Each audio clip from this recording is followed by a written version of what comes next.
Bismillah, la louange est à Allah, nous le louons, implorons son aide et lui demandons pardon. Et nous nous protégeons auprès de lui du vice de nos personnes et de nos mauvaises actions. Celui qu'Allah guide, point d'égarement pour lui, et celui qui l'égare, point de guider pour lui. Et je témoigne qu'il n'y a pas de divinité digne d'être adorée si ce n'est Allah l'unique, sans associé. Et je témoigne que Mohammed sallallahu alayhi wa sallam est son esclave et messager. Et nous continuons, Inch'Allah, avec les notions indispensables pour chaque musulman.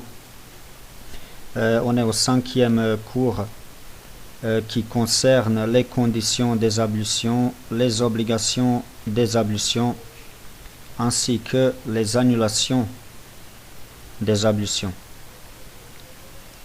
Donc, il faut savoir que les ablutions sont une des conditions pour la prière et que la prière est une condition à l'islam. Et la dernière fois, nous avons traité donc le sujet de la prière. Et maintenant, on va voir quelles sont les conditions des ablutions. Les conditions de la validité des ablutions, il y en a en réalité 10. La première condition, il faut être un musulman. La deuxième, il faut être saint d'esprit. La troisième, avoir atteint l'âge de raison. La quatrième, évoquer l'intention. La cinquième, ne pas décider d'interrompre les ablutions durant la purification. La sixième, terminer complètement tout acte annulant les ablutions. La septième, se nettoyer les orifices à l'aide d'eau ou de pierre après avoir effectué ses besoins. La huitième, utiliser une eau pure et licite. Et quand on dit utiliser une eau pure et licite, c'est que si l'eau elle est impure, alors les ablutions elles ne sont pas valides. Et le verdict il est le même en ce qui concerne une eau qui est illicite. Par exemple, s'il s'agit de l'eau qui a été volée ou bien de l'eau qu'on s'est procurée avec des moyens illégaux. La neuvième condition, faire disparaître tout ce qui pourrait empêcher l'eau d'atteindre la peau. Comme par exemple la terre, la pâte, la cire, la peinture qui colle à votre peau. Donc il faut enlever ça afin que l'eau puisse couler directement sur les membres du corps sans aucune séparation. Et la 10e condition, dans le cas où une personne elle est continuellement en état d'impureté, alors elle doit attendre l'heure de la prière pour faire ses ablutions. Et c'est ce que le prophète sallallahu alayhi wa sallam a ordonné aux femmes qui étaient atteintes par des saignements en dehors des menstrues. Il leur avait ordonné de faire les ablutions pour chacune des prières. Maintenant, on passe aux obligations des ablutions qui sont au nombre de 6. Allah a dit, ô les croyants, lorsque vous vous levez pour la prière, lavez vos visages et vos mains jusqu'aux coudes. Passez les mains mouillées sur vos têtes et lavez-vous les pieds jusqu'aux chevilles. Donc la première obligation, il faut se laver le visage, et dans le visage il y a la bouche et le nez qui fait partie. Allah a dit, lavez vos visages. Et la preuve que l'obligation de se laver la bouche et le nez vient du fait que ces deux membres, ils font partie du visage. Et les compagnons, quand ils ont décrit la manière de laquelle le prophète sallallahu alayhi wa sallam prenait ses ablutions, ils ont dit qu'il se lavait la bouche et le nez. Et Abu Hurayra radiallahu anhu, il a rapporté que le prophète sallallahu alayhi wa sallam a dit, lorsque l'un d'entre vous accomplit ses ablutions, qu'il introduise de l'eau dans son nez puis expire. Ce hadith est rapporté par de nombreux imams, donc par Muslim, An-Nasa'i, Abu Dawood et l'imam Ahmed. La deuxième obligation de la prière, il faut se laver les bras. Allah a dit, et vos mains jusqu'aux coudes. C'est-à-dire que les coudes, ils sont inclus dans les bras. Et il est obligatoire de les laver parce que le prophète sallallahu alayhi wa sallam, il le faisait quand il prenait ses ablutions. La troisième obligation de la prière, des ablutions, pardon, il faut s'essuyer toute la tête et les oreilles qui en font partie. Allah a dit, passez les mains mouillées sur vos têtes. Et le prophète sallallahu alayhi wa sallam a dit, les oreilles font partie de la tête. Et le prophète sallallahu alayhi wa sallam, il s'essuyait la tête et les oreilles durant les ablutions. La quatrième obligation, se laver les pieds avec les chevilles qui en font partie. Donc les chevilles, elles font partie des pieds.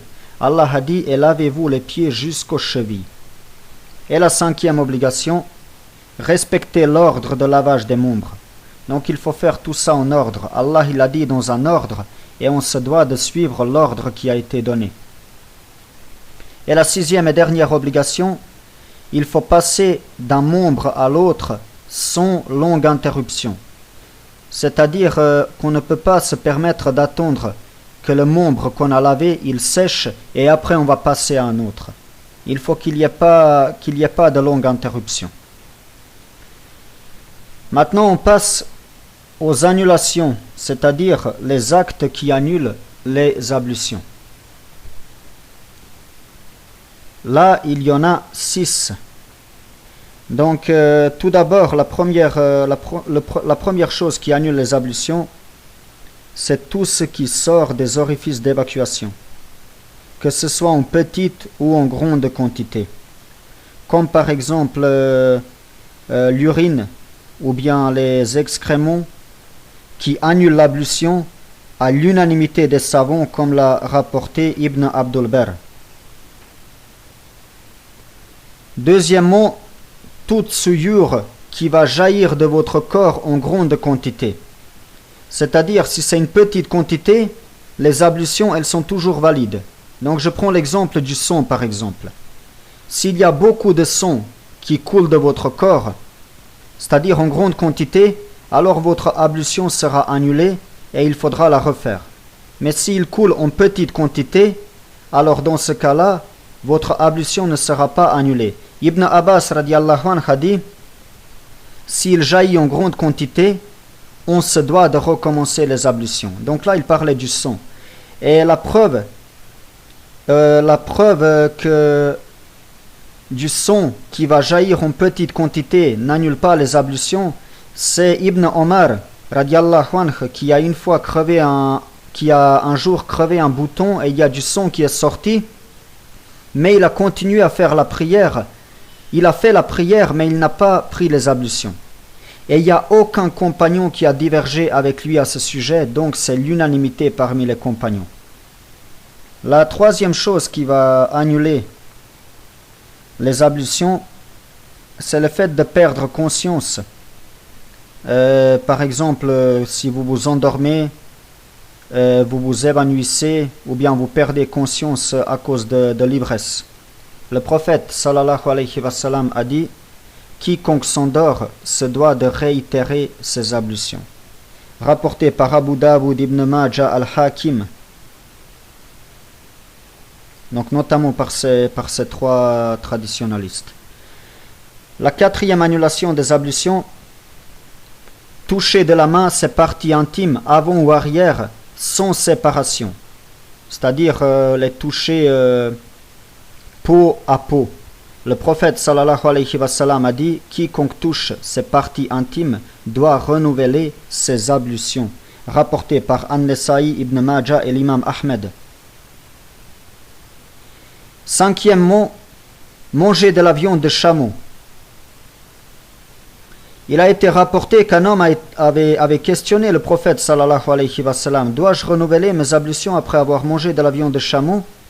Et le prophète sallallahu alayhi wa sallam a dit, oui, renouvelle tes ablutions après avoir mangé de la viande de chameau. Rapporté par l'imam Muslim.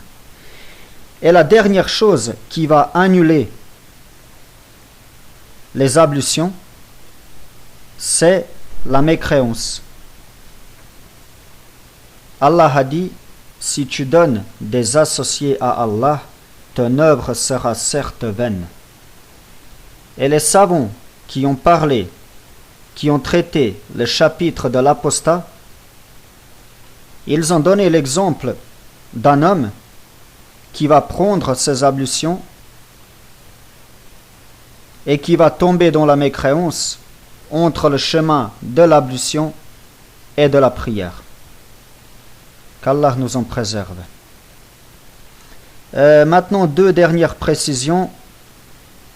Par exemple, en ce qui concerne le fait de laver à mort. L'avis le plus juste, c'est que si vous lavez à mort, cela ne va pas annuler vos ablutions. C'est l'avis de la majorité des savants. Et il n'y a pas de preuve qui affirme le contraire qui existe. Mais par contre, si celui qui lave le mort, si sa main, elle touche les parties intimes de celui qui est mort, c'est-à-dire peau contre peau sans aucune séparation, alors il devra refaire ses ablutions.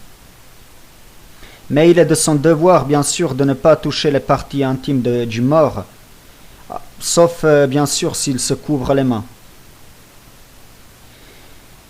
Une dernière précision, le fait de toucher une femme, ça n'annule pas les ablutions, même si c'est avec désir ou sans désir, selon le meilleur avis parmi les savants. Tant que cela ne va pas provoquer l'émission d'un quelconque liquide. Le prophète sallallahu alayhi wa sallam, il a embrassé une de ses femmes et il a prié sans renouveler ses ablutions.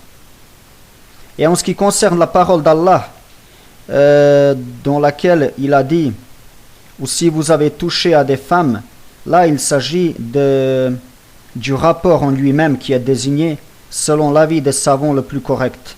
Et c'est d'ailleurs l'avis d'Ibn Abbas radiallahu anhu et d'un autre groupe de savants.